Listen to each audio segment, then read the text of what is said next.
पेणमधील प्रभाग क्रमांक 2 चे उमेदवार राजन पाटील आणि पल्लवी कालेकर यांनी मुंजोबा बहिरी देव मंदिरात श्रीफळ फोडून प्रचाराचा शुभारंभ केला।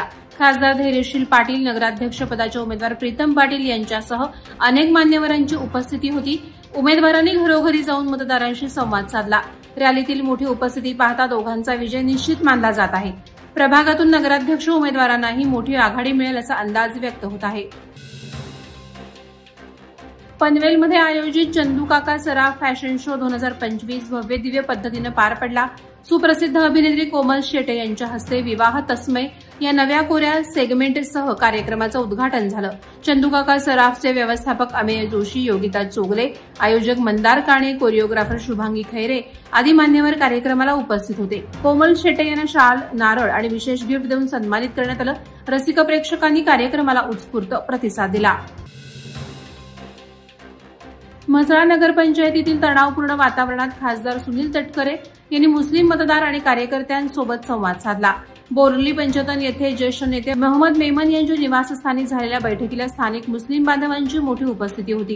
काही दिवसांपूर्वी नगराध्यक्ष आणि 9 नगरसेवकांच्या शिंदेगड प्रवेशानंतर निर्माण झालेल्या राजकीय अस्थिरतेच्या पार्श्वभूमीवर ही बैठक महत्त्वाची ठरली। शिंदे गटाकडून नगरपंचायतीत बळ वाढवण्याचे प्रयत्न सुरू असताना राष्ट्रवादीने मुस्लिम मतदारांशी थेट संवाद साधत आपले पाय घट्ट रोवण्याचा संदेश दिल्याचं स्पष्ट झालं। संयुक्त भारत खेल फाउंडेशनच्या भूतान येथील 12व्या आंतरराष्ट्रीय स्पर्धेत भारतासह 11 देशांच्या 765 खेळाडूंनी सहभाग घेतला होता। नवी मुंबईतील निवृत्त एसीपी विनोद चव्हाण आणि डीवायएसपी विभा चव्हाण यांनी मिळून भारताला 5 सुवर्ण पदकं मिळवून दिली। तसंच निवृत्त डीसीपी सीताराम न्यायनिर्गुणे यांनीही लॉंग टेनिसमध्ये सुवर्ण पदक पटकावलं। सांदपाड्याचे उत्तम मान यांनी 70+ गटात 3 सुवर्ण पदकं मिळवली।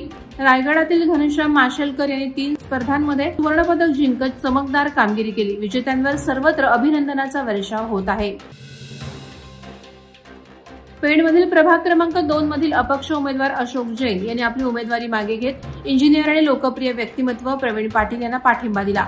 पाटील यांचा समाजातील सर्व घटकांशी घट्ट संपर्क आणि सेवाभाव पाहता ते योग्य उमेदवार असल्याचं जैन यांनी सांगितलं।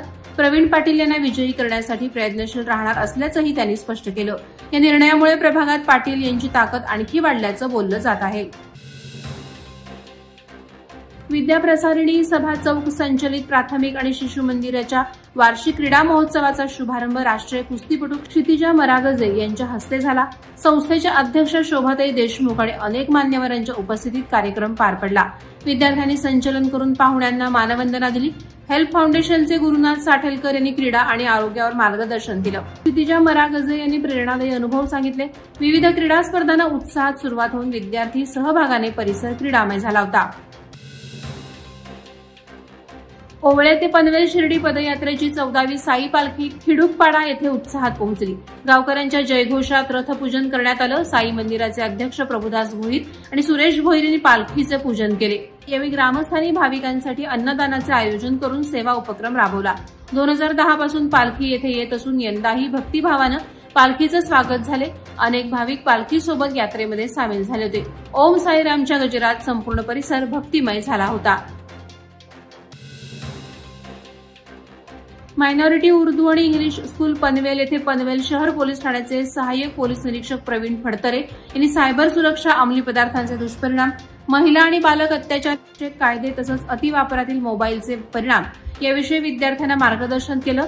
22 नोव्हेंबर रोजी सकाळी 10 ते 11:30 या वेळेत घेतलेल्या या उपक्रमास मुख्याध्यापिका, शिक्षक आणि सुमारे 100 ते 125 विद्यार्थी उपस्थित होते। विद्यार्थ्यांमध्ये जागृती निर्माण करण्याच्या उद्देशानं हा उपक्रम राबवण्यात आल्याची माहिती वरिष्ठ पोलीस निरीक्षक नितीन ठाकरे यांनी दिली। हिंदू हृदय सम्राट बाळासाहेब ठाकरे यांच्या पुण्यतिथीनिमित्त चौक, जिल्हा परिषद विभागातील बोरगाव, खुर्द आणि वरोसे, आंबेवाडी येथील राजीप शाळेतील शेकडो विद्यार्थ्यांना दप्तरं, वह्या आणि शालोपयोगी वस्तूंच्या किटचं वाटप करण्यात आलं। 22 नोव्हेंबर रोजी झालेल्या या उपक्रमात 10 पेक्षा अधिक आदिवासी वाड्यातील विद्यार्थी मोठ्या संख्येनं सहभागी झाले होते। एकनाथ पिंगळे, प्रफुल्ल विचारे यांच्यासह अनेक पदाधिकाऱ्यांच्या उपस्थितीत कार्यक्रम पार पडला। विद्यार्थ्यांच्या चेहऱ्यावर समाधान दिसून आलं। शालेय शिक्षकांनी आयोजकांचे मनपूर्वक आभार मानले। वादळवारा लाईव्हसाठी न्यूज ब्युरो, रायगड। नवी मुंबई व रायगड जिल्ह्यातील ताज्या बातम्या आणि घडामोडींसाठी सबस्क्राईब करा वादळवारा लाईव्ह चॅनल आणि दाबा बेल आयकॉन।